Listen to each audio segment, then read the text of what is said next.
Bonjour mes frères et sœurs. Je suis heureux de vous voir. Vous savez, j'ai commis une petite bêtise ce matin.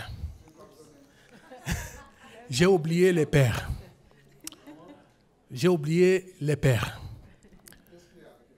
Ben si, aujourd'hui, c'est la fête des pères. Et du coup, j'aimerais juste demander à l'Assemblée si, instantanément, on peut garder les pères debout. Juste les pères debout, s'il vous plaît. Les pères. Les papas.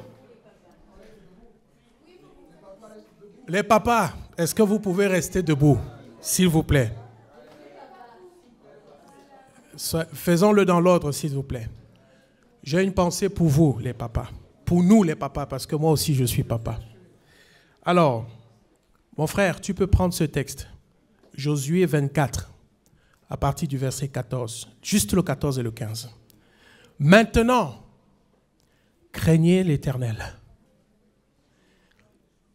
et servez-le avec intégrité et fidélité. Faites disparaître les dieux qu'ont servi vos pères de l'autre côté du fleuve et en Égypte, et servez l'Éternel. Et si vous ne trouvez pas bon de servir l'Éternel, choisissez aujourd'hui qui vous voulez servir. Ou les dieux que servaient vos pères au-delà du fleuve, ou les dieux des Amoréens dans le pays desquels vous habitez. Et ça, cette phrase, elle est pour vous les pères. Moi et ma maison, nous servirons l'Éternel. Tu peux dire ça avec moi, toi, le Père. Moi et ma maison, nous servirons l'Éternel. Dis-le une dernière fois. Moi et ma maison, nous servirons l'Éternel. C'est ton devoir, Père, d'éduquer et d'apporter la parole dans la maison, de veiller à ce que tout le monde reste sur le chemin. Donc, bonne fête à toi, le Père. On peut rendre grâce au Seigneur pour eux. Merci, Seigneur. Merci, Seigneur, pour nos pères. Amen. Nous allons chanter ce matin. Quelqu'un est ici. Maintenant, nous, les sœurs, on peut aussi se lever. Les sœurs, vous pouvez se vous lever également. Quelqu'un est ici. Vous savez qui est là? Jésus. Amen. Et son amour nous environne. Son amour nous environne. Ses bras nous couvrent. Quelqu'un est ici. Et c'est Jésus.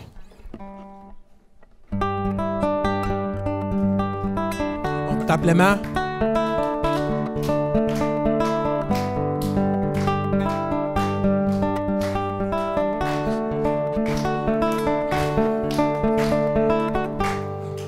Quelqu'un est ici et je sais que c'est Jésus. Quelqu'un est ici et je sais que c'est mon roi. Quelqu'un est ici et je sais que c'est Jésus. Quelqu'un est ici et je sais que c'est mon roi. Il est à moi, il est à moi.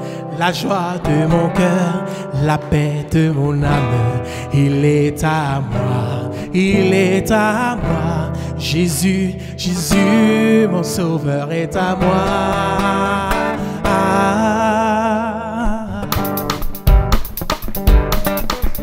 On peut taper les mains encore. Tu peux danser, hein? Il n'y a pas de mal. Ce quelqu'un-là, c'est Jésus-Christ. Quelqu'un est ici et je sais que c'est Jésus. Quelqu'un est ici et je sais que c'est mon roi. Quelqu'un est ici et je sais que c'est Jésus. Quelqu'un est ici et je sais que c'est mon roi. Il est à moi, il est à moi. La joie de mon cœur, la paix de mon âme. Il est à moi, il est à moi. Jésus, Jésus, mon sauveur. Il est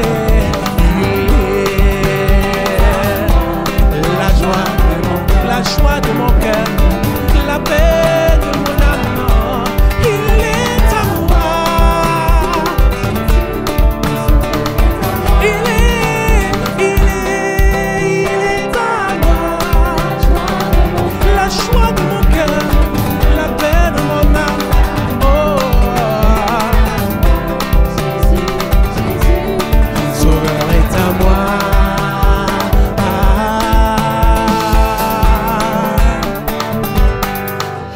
amour nous environne, ô Seigneur.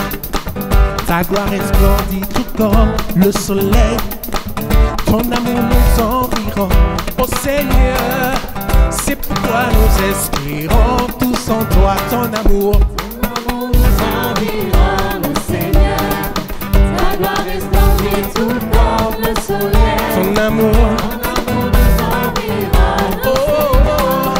C'est pourquoi nous espérons tous en toi. Oh, gloire à ton nom, Jésus, notre roi. gloire à ton nom, gloire à ton nom. Oui. C'est pourquoi nous espérons tous en toi. Oh, gloire à ton nom, gloire à ton nom, gloire à ton nom. C'est pourquoi nous espérons tous en toi. Tu n'as pas exigé de garantie. Amen. Avant de manifester cet amour, ton bras de père, tu l'as tendu vers nous pour nous arracher du feu de l'enfer. Avec moi. Avant de manifester cet amour, ton bras de père, tu l'as tendu vers nous pour nous arracher du feu de l'enfer. Oh, gloire à ton nom. Oh, gloire à ton nom. Oui, gloire à ton nom. Oui, c'est pourquoi nous espérons. Oh, gloire à ton nom. Oh, gloire à ton nom. Toi qui nous as sauvés. Oui. Encore, gloire à ton nom. Gloire à ton nom. Oh, gloire à ton nom. Tu nous aimes tant. C'est pourquoi nous espérons. Une dernière fois, gloire à ton nom, oh Jésus. Toi qui nous as sauvés. Tu nous sauves, Seigneur. Tu nous aimes. C'est pourquoi nous espérons tous en toi. Nous espérons en Jésus-Christ.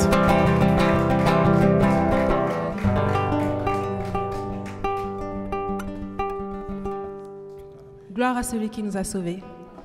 Gloire à l'agneau immolé, car il est saint.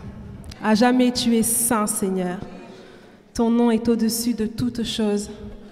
Ton nom surpasse toute chose, toute puissance, toute autorité, tout royaume. C'est le nom de Jésus. Et nous allons le chanter ce matin. À jamais tu es saint, prosterné devant l'agneau qui siège sur le trône de gloire. Alléluia, à jamais tu es saint.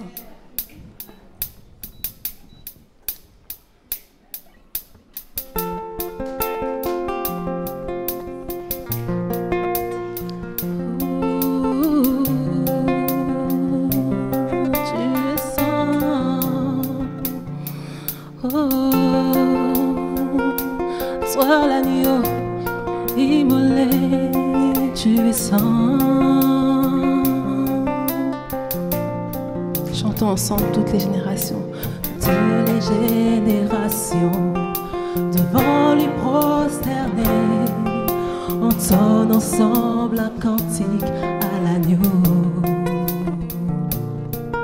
Ceux qui nous ont précédés et ceux qui nous suivront entonneront ce cantique à l'agneau. Et nous chantons. Ton nom est le plus grand, ton nom est tout puissant, ton nom est au-dessus de tout. Puissance, autorité, royaume et dignité, ton nom est au-dessus de tout. Et les anges acclament, tu es saint, l'univers proclame. Tu es saint, tu es glorifié.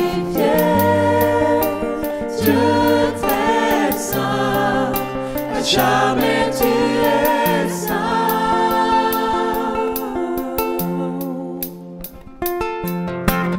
Vous qui l'a pardonné, vous qui l'a racheté, venez chanter ce cantique à l'agneau. qui l'a libéré, vous qui l'a libéré, vous qui portez son nom. Venez chanter ce cantique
tu es saint, jamais tu es saint.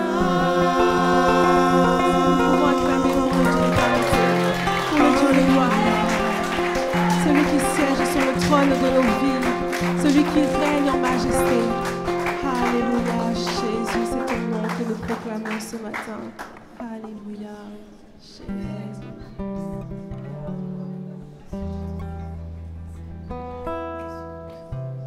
À jamais tu es saint, oui.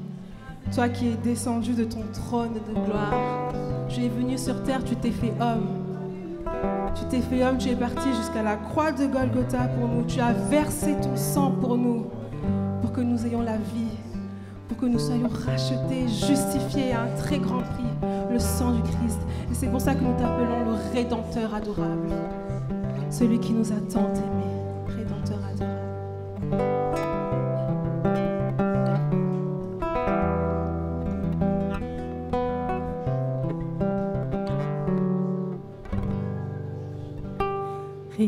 Rédempteur adorable,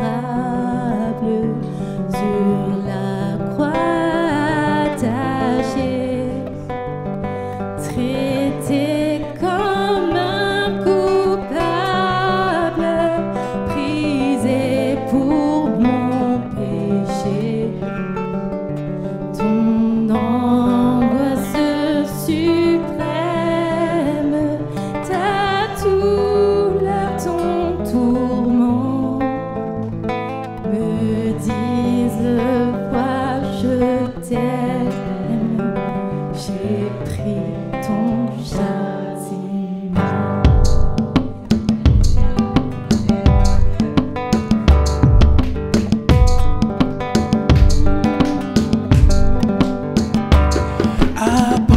Abandonné, tu m'aimes, dans mon âme troublée, buvant la coupe amère pour ton iniquité,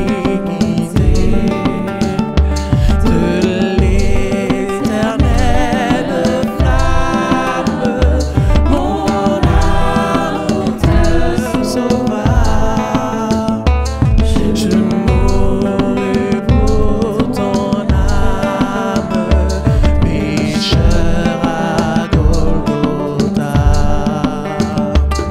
Le sang de mes blessures, ma couronne de roi, toutes ces meurtrissures,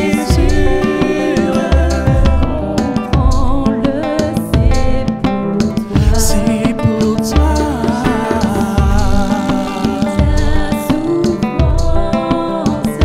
J'ai porté ta longueur, contemplant l'assurance, ton grand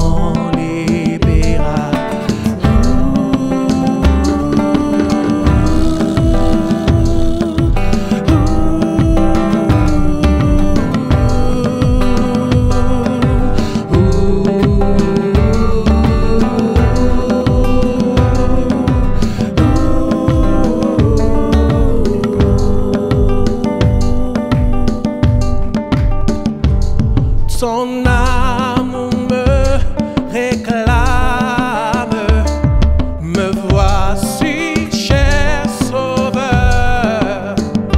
Prends mon corps et mon âme pour prix de ta douleur. Oui, mon âme ravie, désormais le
la voix, élève la voix.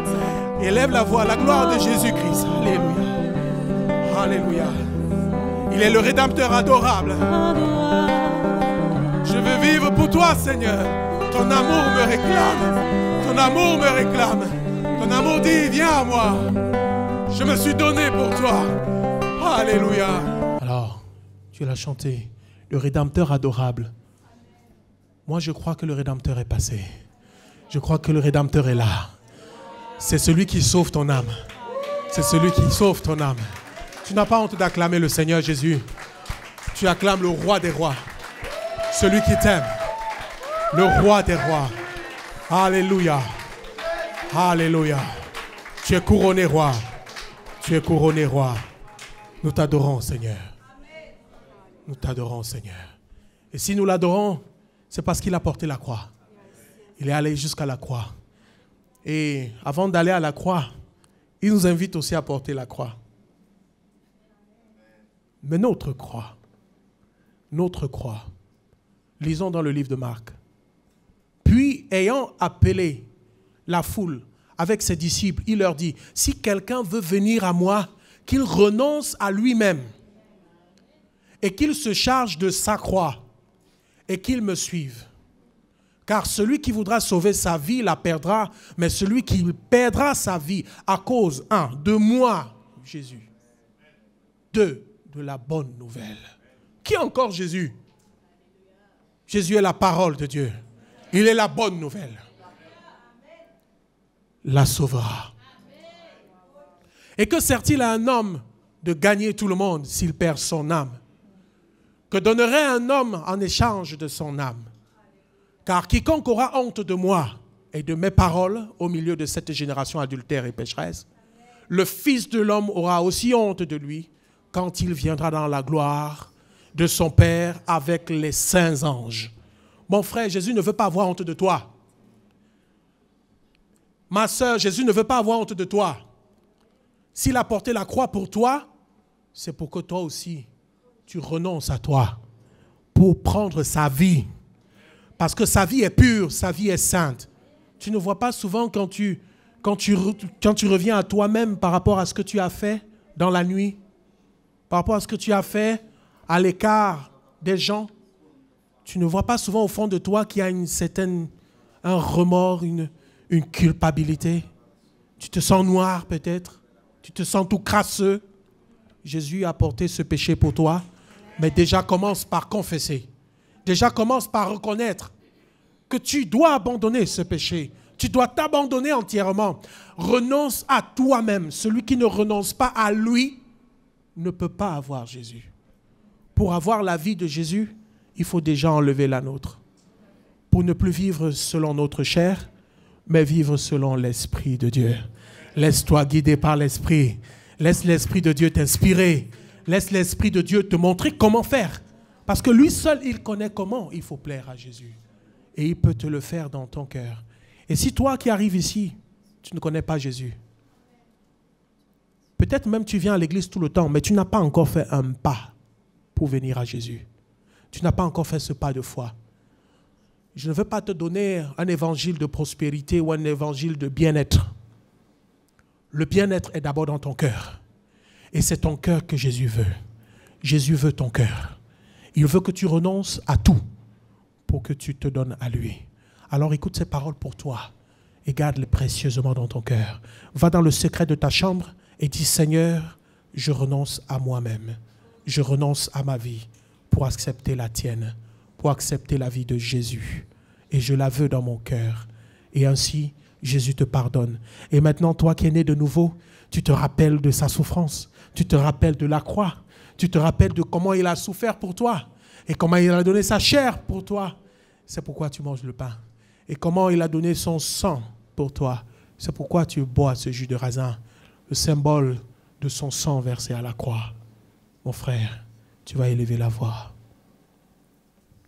Alléluia Seigneur, merci Rédempteur adorable. Oui, tu nous as donné ton sang et ton sang c'est la vie. Ce sang n'a pas été perdu. Tu es le même hier, aujourd'hui et éternellement, Seigneur. Nous nous souvenons de ce que tu as fait à Abraham, de la stérilité à l'abondance de descendance, David de la bergerie à la chancellerie, Joseph de la prison jusqu'à la primature, et Saul de Tarse de la haine à l'amour. Merci Seigneur, car tu es le Dieu de l'impossible, tu ne nous abandonnes point, tu ne nous délaisses point, Seigneur. Merci, car tu as changé nos vies. C'est pour ça que ce matin, par ta grâce, nous pouvons prendre le pain et le fruit de la vigne, car tu as dit dans ta parole que celui qui mange ma chair, qui boit mon sang, mon esprit habite en lui, ma vie, il habite en moi et moi je demeure en lui. Merci Seigneur Jésus, car nous ne faisons qu'un par ton esprit qui habite en nous, la vie de l'esprit, cet esprit que tu nous as donné après ta résurrection, Seigneur Jésus. Merci pour ta grâce et ta bonté. Amen. Alléluia. Est-ce que nous croyons que Jésus est parfait? Amen. Alléluia. Jésus est parfait, son royaume est parfait, sa puissance est parfaite, sa beauté, sa douceur. Tout ça pour notre Jésus. Et nous allons le proclamer ensemble avec ce chant. Alors je t'invite à te lever et à vraiment chanter de tout ton cœur avec toute la conviction que tu as, car nous parlons de Jésus, notre roi de gloire. Alléluia.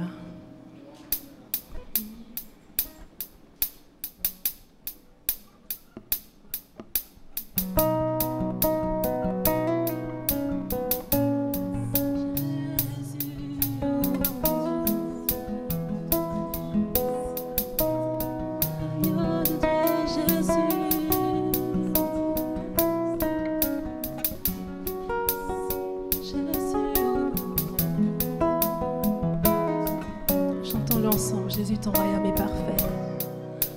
Jésus, ton royaume est parfait. Jésus, ton pouvoir est parfait. Jésus, ton amour est parfait. Jésus, oui, tu es saint. Jésus, ta puissance. Jésus, ta puissance est parfaite. Jésus, ta grandeur est parfaite. Jésus, ta douceur est parfaite. Jésus, oui, tu es saint.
t'acclame, je t'acclame, je t'acclame, Jésus le roi. Je t'acclame, je t'acclame, je t'acclame, Jésus le roi.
Merci beaucoup, toi le roi de gloire, toi le roi de tout temps. Comme nous l'avons chanté, Seigneur, tu es parfait. Et Seigneur, tu fais toutes choses parfaites. Seigneur, nous voulons vraiment te rendre toute la gloire encore ce matin. Parce que Seigneur, toi la perfection, Seigneur, toi tu demeures en nous. Seigneur, toi tu te préoccupes de nous malgré nos imperfections. Seigneur, je te bénis pour tous mes frères et sœurs qui ont pu donner encore aujourd'hui. Seigneur, que tu multiplies, Seigneur, et que personne ne soit dans la frustration. Seigneur, mais que tout le monde puisse se tourner vers toi. Et toi qui pourvois, Seigneur, à toi qui appartient l'or et l'argent, Seigneur, toi tu donneras. Seigneur, nous ne voulons pas construire juste pour construire, mais Seigneur, nous voulons construire pour pouvoir accueillir de nouvelles personnes, pour pouvoir être dans de meilleures dispositions, Seigneur Jésus.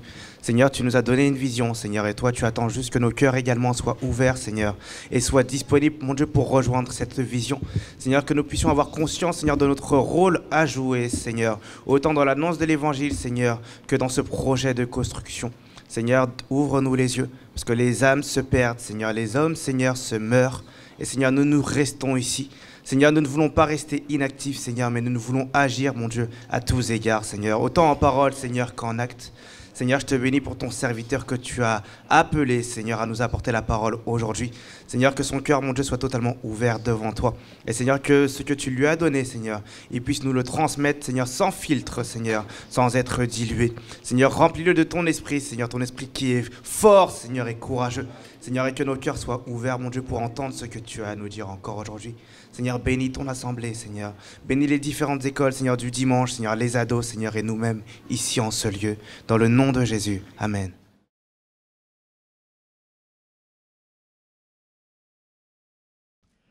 Amen. Voilà, bonjour, frères et sœurs. Vous allez bien? Il fait beau, donc vous devez aller bien. Quoique, parfois, il fait beau et on ne va pas bien. Et puis, ne respirez pas trop pendant la prédication. Concentrez-vous sur la prédication et non sur le feu de bois. Voilà, je voudrais, comme je l'ai fait ce matin, remercier mon frère Gérard. Et comme il le disait, ça fait quelques années, hein, on se connaît. C'est moi qui ai eu la joie de prendre sa place à l'opérette. Et comme il a dit, voilà, je suis un voyageur. Mais beaucoup m'ont dit cela et je leur ai dit, moi, je respecte la parole de Dieu qui me dit, tu seras étranger et voyageur sur la terre. Donc, je me permets de voyager. Ce n'est pas le cas de tous, bien sûr, mais Dieu a permis qu'on puisse voyager. Je reviens de l'île de la Réunion, où j'ai fait 3 ans et demi. Je suis revenu au mois de janvier et pour aller prendre une église dans le sud de la France, donc au mois d'août. En tout cas, c'était un plaisir pour moi d'être ce matin au milieu de vous. Et comme le disait Gérard, mon épouse s'excuse parce qu'elle n'a pas pu être au milieu de nous, sa santé ne le permettant pas. Mais elle vous salue bien. Le frère disait dans sa prière, il rend grâce. Vous savez, parfois on rend grâce pour les offrandes, mais on dit des paroles qui sont sensées. Et heureusement, hein, quand on prie, on dit des paroles sensées. Et il disait que ce ne soit pas dilué. Que la parole, vous avez entendu ce qu'il a dit. Il ne faut pas diluer la parole de Dieu. Hein. En tout cas, le pasteur que je suis va essayer de ne pas le diluer. En tout cas, on ne peut pas se permettre de le faire. La parole doit être annoncée comme elle est, que ça plaise ou que ça ne plaise pas. On n'est pas là pour plaire. Vous savez ce que l'apôtre Paul disait, hein? Si je plaisais encore aux hommes, je ne serais pas serviteur de Christ. Alors nous voulons servir Christ et voilà, c'est pour cela que je vais annoncer la parole dans toute sa vérité. La parole de Dieu, elle nous fait du bien, même si parfois ça nous fait un peu mal. Hein? Il est dit aussi que Dieu châtie l'enfant qu'il aime et nous avons besoin véritablement de vivre la parole de Dieu dans son entièreté. Il y en a aujourd'hui, et ils prêchent un évangile de prospérité. Je ne sais pas, ils ont la démangeaison de cela et leur but n'est pas, bien sûr, d'enrichir les âmes. Leur but étant d'enrichir leur compte en banque. Et c'est pour ça qu'on appelle ça l'évangile de prospérité. Mais ce matin, nous avons un véritable évangile qui est l'évangile de Christ. La parole que Dieu nous a laissée. Et j'aimerais ce matin partager sur ce sujet 3 conditions à remplir pour être heureux en Dieu. Bien sûr, vous comprendrez bien, j'ai dit 3 conditions, il y en a certainement beaucoup plus. Moi, je me suis arrêté sur 3 conditions qui se trouvent, et on va le lire ensemble dans le psaume 84. Le psaume 84, et on lira à partir du verset 2.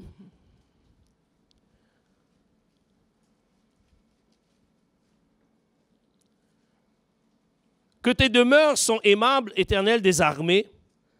Mon âme soupire et languit après les parvis de l'Éternel. Mon cœur et ma chair poussent des cris vers le Dieu vivant. Le passereau même trouve une maison et l'hirondelle un nid où elle dépose ses petits. Tes autels, Éternel des armées, mon roi et mon Dieu. Et voici le premier heureux. Heureux ceux qui habitent ta maison, ils peuvent te célébrer encore. Deuxième heureux. Heureux ceux qui placent en toi leur appui, ils trouvent dans leur cœur des chemins tout tracés. Lorsqu'ils traversent la vallée de Baca, ils la transforment en un lieu plein de sources et la pluie la couvre aussi de bénédictions. Leur force augmente pendant la marche et ils se présentent devant Dieu à Sion. Éternel Dieu des armées, écoute ma prière. Prête l'oreille, Dieu de Jacob. Toi qui es notre bouclier, vois, ô Dieu, et regarde la face de ton oint. Mieux vaut un jour dans tes parvis que 1000 ailleurs. Je préfère me tenir sur le seuil de la maison de mon Dieu plutôt que d'habiter sous les tentes de la méchanceté. Car l'Éternel Dieu est un soleil et un bouclier. L'Éternel donne la grâce et la gloire. Il ne refuse aucun bien à ceux qui marchent dans l'intégrité. Éternel des armées. Et le troisième heureux que nous verrons ensemble ce matin, heureux l'homme qui se confie en toi. J'ouvre une petite parenthèse que je refermerai bien vite, mais j'ai pour habitude, j'ai pris cette habitude parce que trop de fois, les gens se sont concentrés sur mon accent.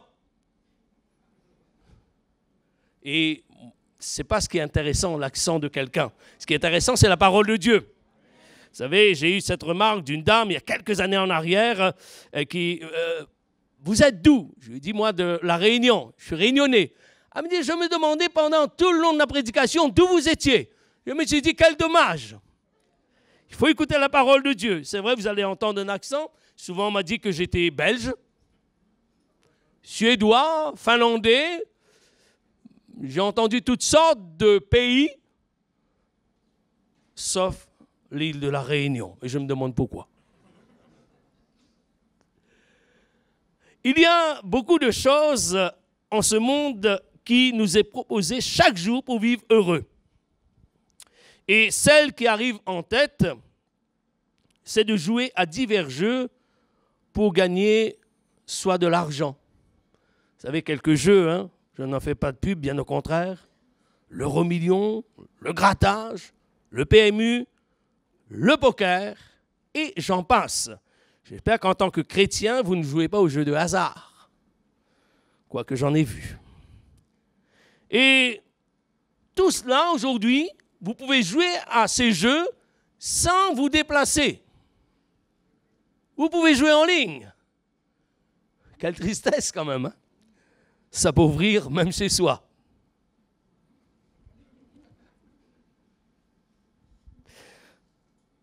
Il y en a qui jouent pour gagner une maison, une voiture, un voyage, etc. Et il y a cette promesse que vous serez heureux ou heureuse pour mesdames après cela. Mais je me pose cette question, si cela est vrai, pourquoi il y a des personnes qui possèdent toutes ces choses, des personnes malheureuses, et même il y en a qui mettent fin à leur vie. Et pourtant, ils ont les richesses. Ils ont le compte en banque bien garni. Et ça ne les rend pas heureux. Ne rêvez pas de gagner au loto. Parce que vous ne jouez pas, bien sûr. C'est vrai que lorsque vous gagnez quelque chose, c'est déjà arrivé, hein? Vous savez, vous allez faire vos courses, là. Et puis, ça, c'est pas interdit, hein? Un truc, vous grattez. Oh, j'ai gagné 50 € de course en plus. Vous avez remarqué ce qu'il met en place? L'hormone du bonheur. Ah, on est heureux d'avoir gagné. Ça, c'est vrai, hein? Qui n'est pas content de gagner quelque chose? Mais ces choses n'ont pas le pouvoir de nous rendre heureux ou, mesdames, de vous rendre heureuses parce que ces choses sont éphémères. Pour vivre heureux ou heureuse ici-bas, il faut rencontrer celui qui est la source de cette joie et de ce bonheur. Et cette joie et ce bonheur se trouvent en la personne de Christ. C'est lui qui rend heureux. Proverbe chapitre 8, versets 34 et 35, il est dit « Heureux l'homme qui m'écoute ». Et on peut dire aussi, hein, c'est pas parce que c'est pas écrit, hein, mais la femme aussi qui écoute, hein. Qui veille chaque jour à mes portes et qui en garde les poteaux, car celui qui me trouve a trouvé la vie et il obtient la faveur de l'Éternel. Et Proverbe, toujours chapitre 8, mais verset 10, préférez mes instructions à l'argent et la science à l'or le plus précieux. Premièrement, nous allons voir ce premier heureux. Heureux ceux qui habitent ta maison. Et moi, je l'ai intitulé ainsi, demeurer dans l'Église. L'Église, elle est née de Christ. Vous savez, si vous regardez dans l'Ancien Testament, vous ne trouverez pas la mention de l'Église. Vous trouverez celle du tabernacle, celle du temple. Mais de l'Église, non. Pourquoi?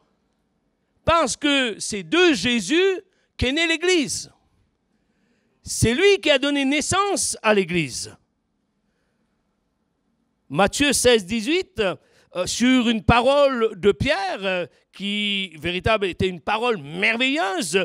Tu es le Christ, le Fils du Dieu vivant. Jésus va lui répondre ceci, Matthieu 16, 18. Et moi, je te dis que tu es Pierre, et que sur cette pierre, non plus sur pierre, comme cela a été mal interprété, c'est-à-dire sur cette parole qui est comme un roc, je bâtirai mon Église. Et que les portes du séjour des morts ne prévaudront point contre elle.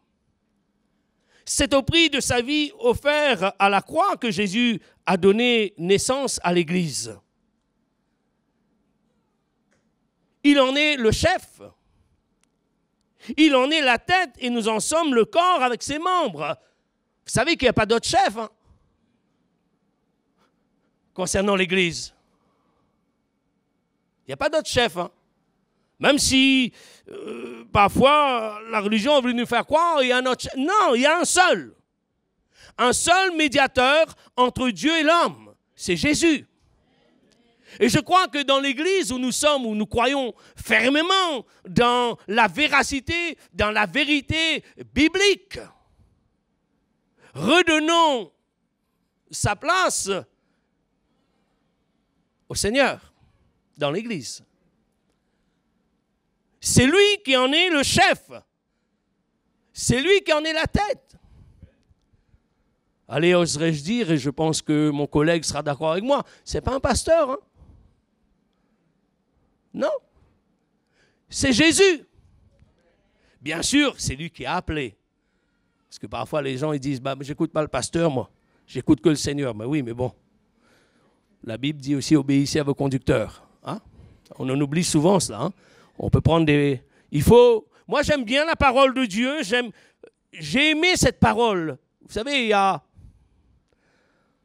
bientôt, j'essaye de compter, sans faire d'erreur, 36 ans que j'ai rencontré le Seigneur. Amen. Et j'espère ne pas me tromper, non, ce n'est pas 36 ans, c'est 26 ans. Amen quand même. Et je crois que j'ai aimé la parole de Dieu, j'ai aimé cette parole parce qu'elle n'était pas parole d'homme. Elle a parlé à mon cœur. Et bien sûr, je vous dirais ce matin, je n'ai pas tout compris dès le départ. Mais le Seigneur m'a donné de comprendre ce que je devais comprendre. Il faut se contenter de ce que le Seigneur nous donne de comprendre et ne pas aller chercher au-delà.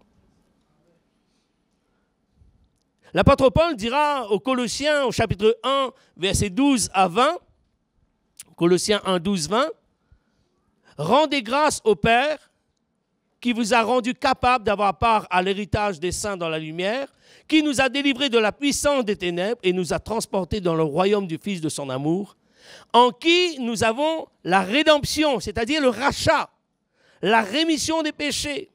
Il est l'image du Dieu invisible, le premier-né de toute la création, car en lui, c'est-à-dire car en Jésus, ont été créées toutes les choses qui sont dans les cieux et sur la terre, les visibles et les invisibles, trône, dignité, domination, autorité. Tout a été créé par lui et pour lui. Il est avant toute chose et toute chose subsiste en lui. Il est la tête du corps de l'Église. Il est le commencement, le premier-né d'entre les morts, afin d'être en tout le premier.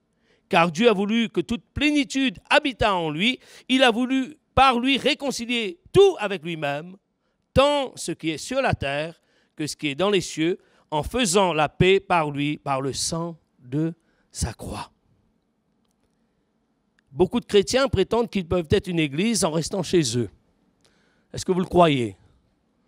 Vous avez choisi d'être là ce matin parce que vous vouliez aller à l'église. Pas à ce bâtiment. Parce que vous vouliez aller rencontrer vos frères et vos sœurs. C'est ça qu'est l'église. L'église, c'est le rassemblement de tous les croyants qui forment le corps de Christ, dont nous-mêmes, chacun particulièrement, nous sommes un membre. Vous n'êtes ni un corps, ni une tête. Est-ce que vous le croyez? Un membre faisant partie du corps, c'est important tout de même. C'est bien d'avoir son corps avec ses membres. Et on ne peut pas se séparer de ses membres. Je le disais ce matin, je vais vous le rappeler. Si, imaginez que je quitte la maison ce matin et je dis à mon épouse qui m'aime, écoute chérie, vu que tu m'aimes, je vais te laisser ma main. Je te la mets là sur la table, quand tu te lèves, tu peux parler avec elle, tu peux lui dire aussi je t'aime. Moi, je vais à Nantes. Et ma main à Fougères. Est-ce que c'est possible? Eh bien, comment c'est possible que des gens qui restent chez eux croient qu'ils font partie de l'église du corps, vu qu'ils sont un membre isolé? Et laissez-moi vous dire qu'un membre isolé est un membre qui se meurt.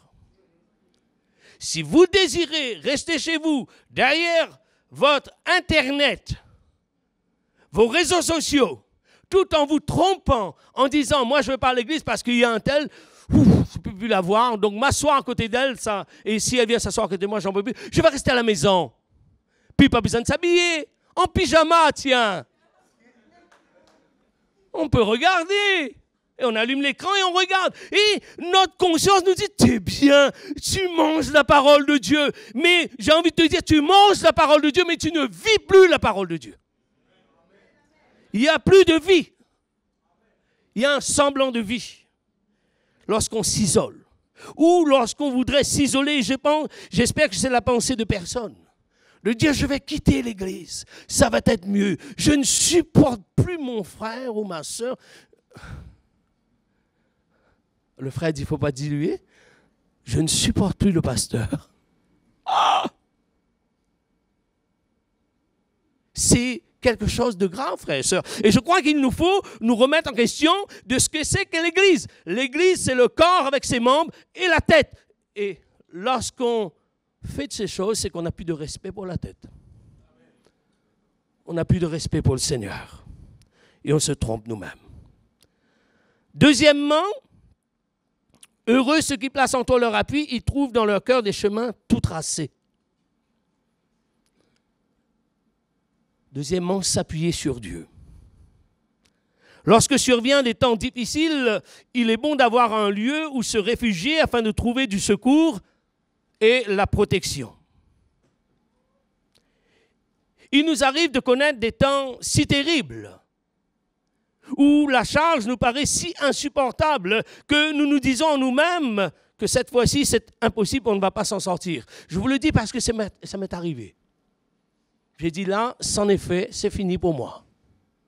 Ça, c'est ce que je pensais. Mais laissez-moi vous dire une vérité.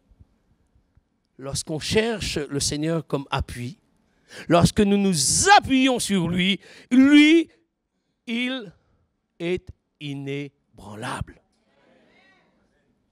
Et même dans des situations qui vous paraissent impossibles, il rend possible.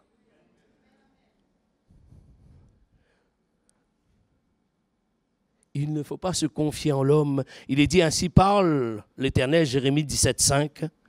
Ainsi parle l'Éternel, maudit soit l'homme qui se confie dans l'homme, qui prend la chair pour son appui et qui détourne son cœur de l'Éternel. Celui qui s'appuie sur l'Éternel est heureux. David dira ces merveilleuses paroles. De Samuel 22, 19, 20. Il m'avait surpris au jour de ma détresse, mais l'Éternel fut mon appui.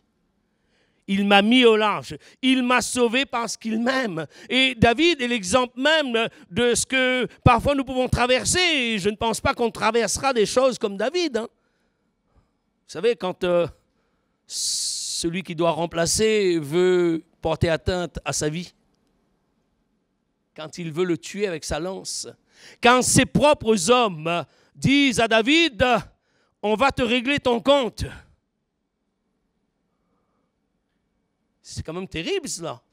Vous êtes avec des gens, vous êtes avec eux, ils sont avec vous et tout d'un coup, David, il va se passer un temps mais on va régler ton compte. Ils n'avaient plus leurs femmes, ils n'avaient plus leurs enfants qui avaient été enlevés par l'ennemi. Mais regardez ce que dit la parole de Dieu. Moi j'aime bien ce qui va être écrit. David reprit courage en s'appuyant sur l'Éternel. Il va reprendre courage en s'appuyant sur l'Éternel. Et moi, j'ai envie de te dire ce matin, reprends courage. Ne te décourage pas, ne laisse pas les difficultés te vaincre, mais reprends courage en t'appuyant sur Jésus. Il sera ta force. Il sera celui qui va te préserver. Dans Jude, chapitre 1, versets 24 à 25, Jude 1, 24, 25, « Or, à celui qui peut vous préserver de toute chute et vous faire paraître devant sa gloire, irrépréhensible et dans l'allégresse. » Amen. Irrépréhensible, c'est-à-dire irréprochable. À Dieu seul, notre Sauveur par Jésus-Christ, notre Seigneur, soit gloire, majesté, force et puissance, dès avant tous les temps et maintenant et dans tous les siècles. Amen. C'est pas nous. Hein. C'est pas nous qui allons dire, Seigneur, tu n'as pas de reproche à me faire. Je ne suis pas répréhensible. Non, nous sommes tous répréhensibles. Peut-être ce matin même, tu es répréhensible. Peut-être juste avant de venir à la réunion, tu es répréhensible. Peut-être tu t'es fait doubler une petite queue de poisson et tu es répréhensible parce que tu as utilisé des noms d'oiseaux pour répondre à la queue de poisson. Après, pardon Seigneur, pardon, je ne dirai plus. Jusqu'à la prochaine fois.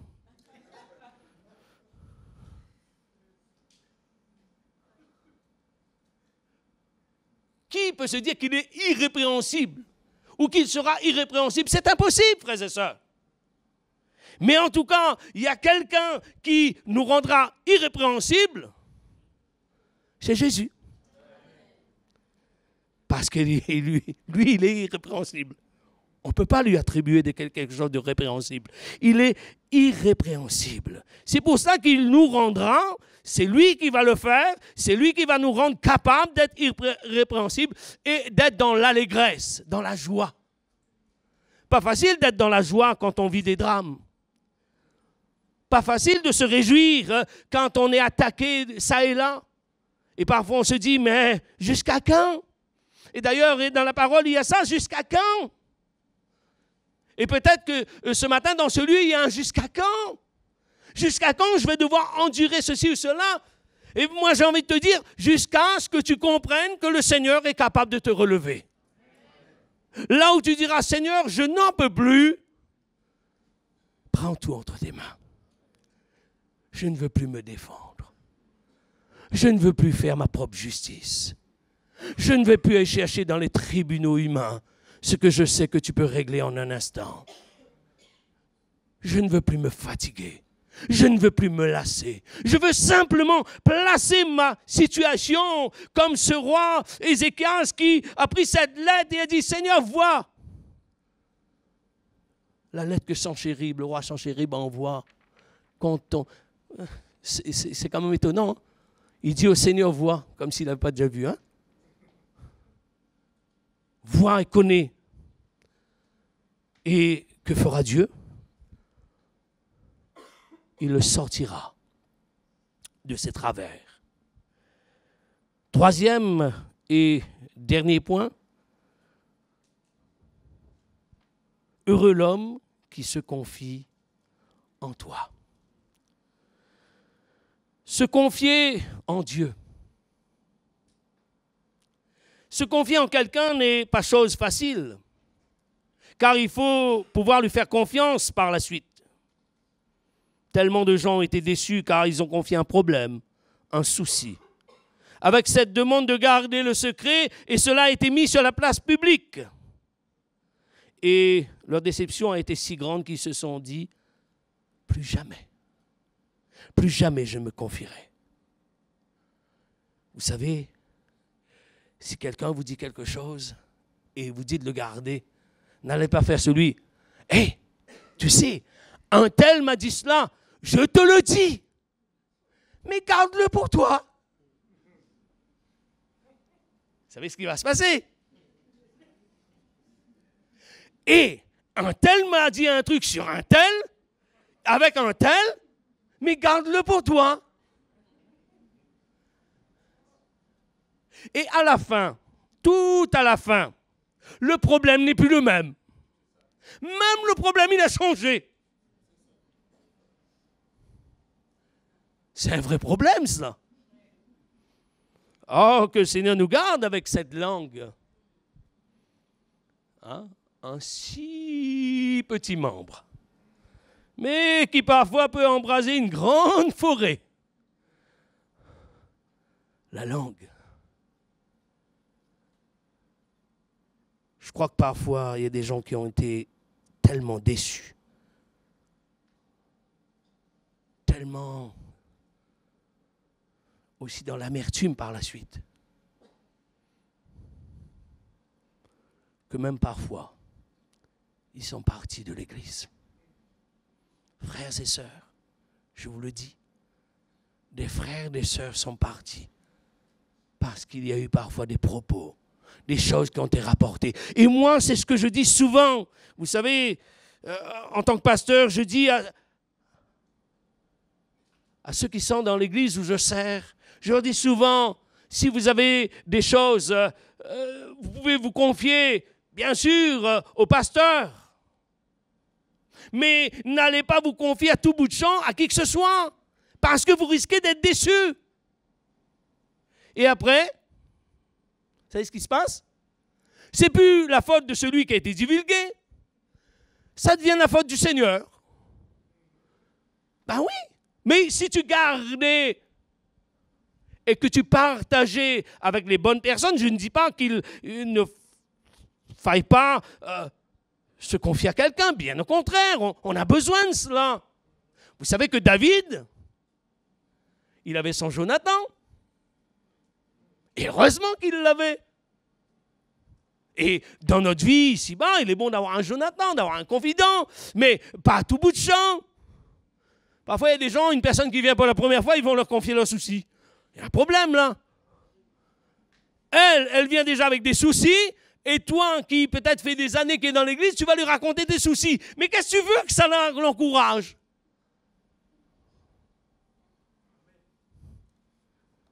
Confions-nous en Dieu. Ou encore à des personnes que nous pouvons véritablement... C'est encore le mot. Vous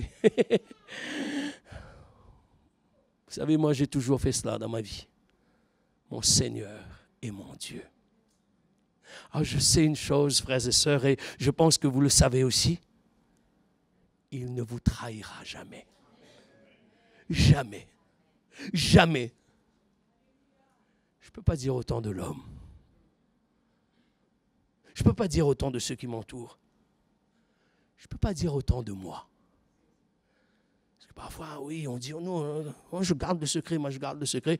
Et puis un jour arrive un moment, tu dis, ah bon, alors tu fais ça. Attends, je vais dire à tout le monde. Je l'ai vécu cela. Attends, je vais dire à tout le monde. Je vais leur raconter. Mais c'était un secret. Il fallait le garder. Alors le plus simple, pour ne pas avoir ces déboires dans sa vie, je vous encourage ce matin à vous confier en Jésus.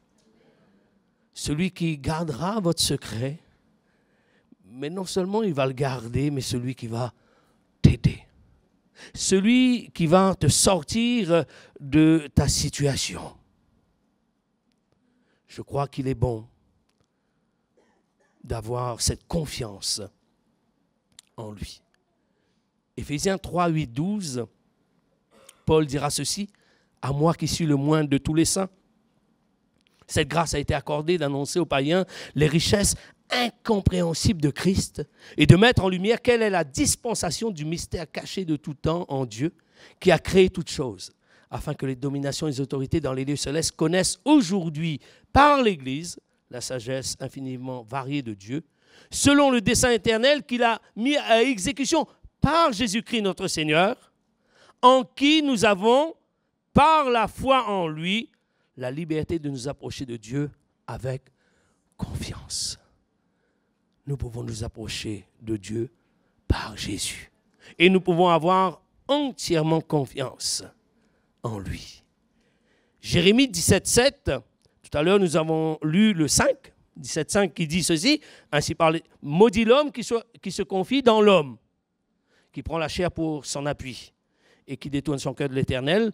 Mais Jérémie 17,7 dit ceci, béni, l'autre c'était maudit, et là c'est béni. Béni soit l'homme qui se confie dans l'Éternel et dont l'Éternel est l'espérance. Ésaïe 40, 31, c'est le dernier verset que nous lirons ensemble. Mais ceux qui se confient en l'Éternel renouvellent leur force. Ils prennent le vol comme les aigles, ils courent et ne se lassent point, ils marchent et ne se fatiguent point. Tu veux véritablement reprendre la marche, reprendre la course dans le Seigneur, peut-être après des déceptions, peut-être après que tu as senti comme une trahison, ne t'arrête pas là.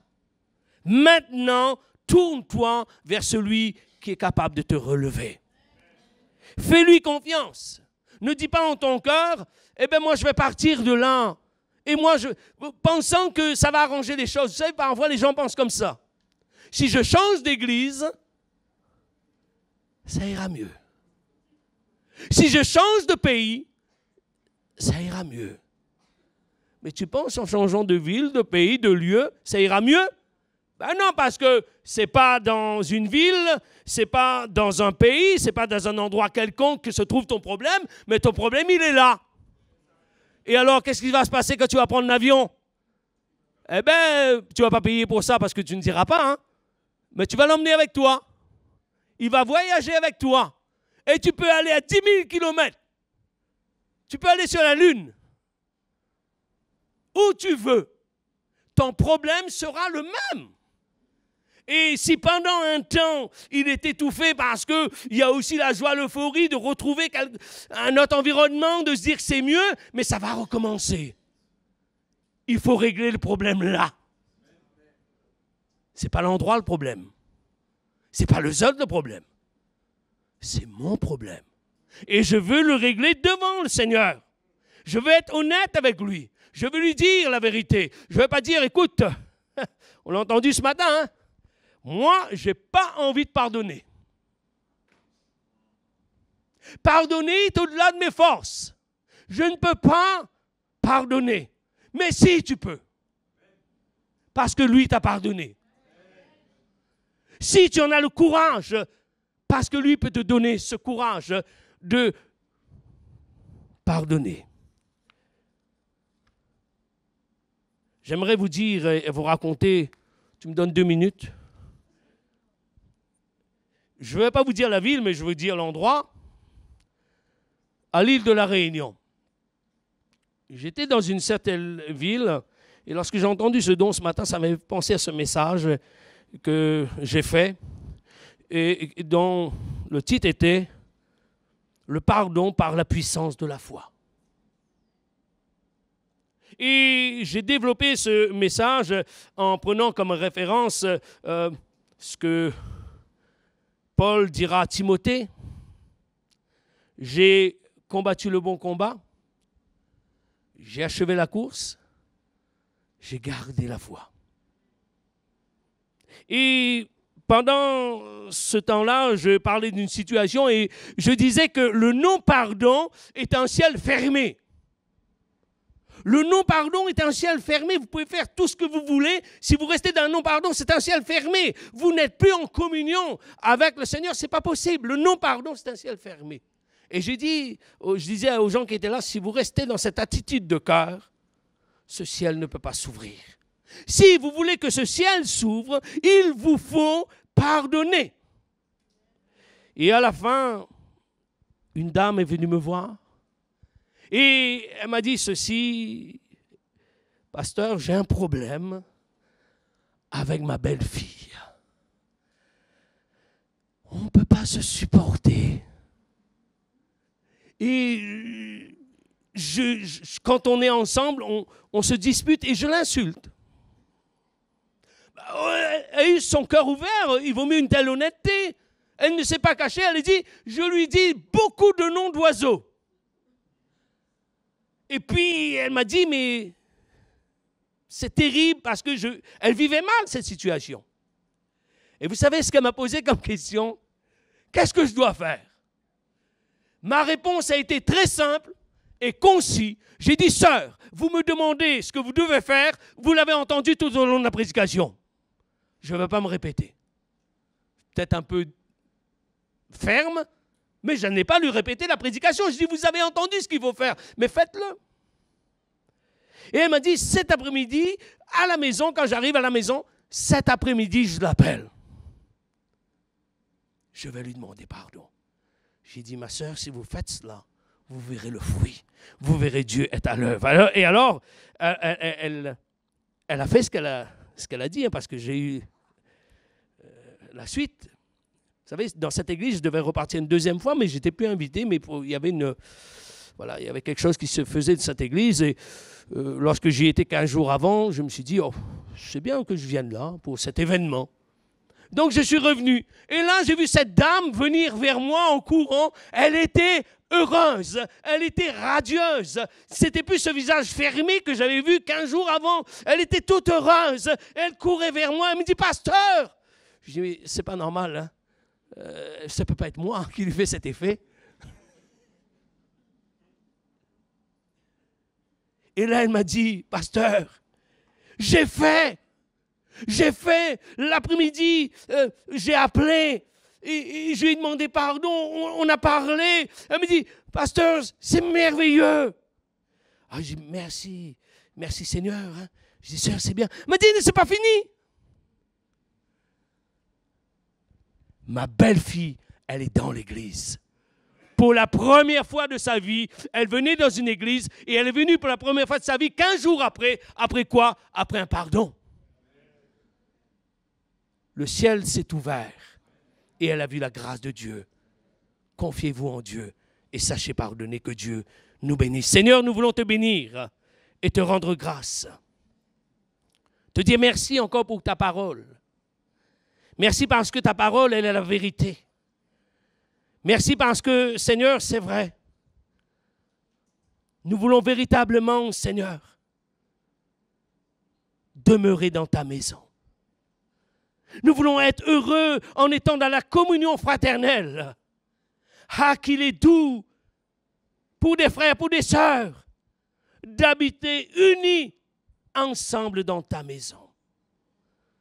Seigneur, c'est là où tu envoies la bénédiction. C'est là où tu envoies la vie pour l'éternité. Merci Seigneur. Parce que Seigneur, nous voulons aussi que tu sois notre appui dans les temps difficiles, dans les temps où nous succombons sous la charge, dans les temps où nous ne supportons plus la charge. Sois notre appui. Sois, Seigneur, cet appui inébranlable. Et Seigneur, ce matin encore, nous voulons nous confier en toi et en toi seul. Nous voulons avoir confiance en toi. Nous voulons avoir confiance que tu régleras tout ce qui est à régler dans nos vies. Nous avons confiance, Seigneur, que si nous vivons selon ta parole, et si nous avons confiance en toi, nous verrons de grandes choses de ta part. Des vies, des cœurs dans ce lieu vont être transformés simplement en mettant ta parole en pratique, en la vivant et en s'attendant à toi. Que ton nom soit béni. Amen.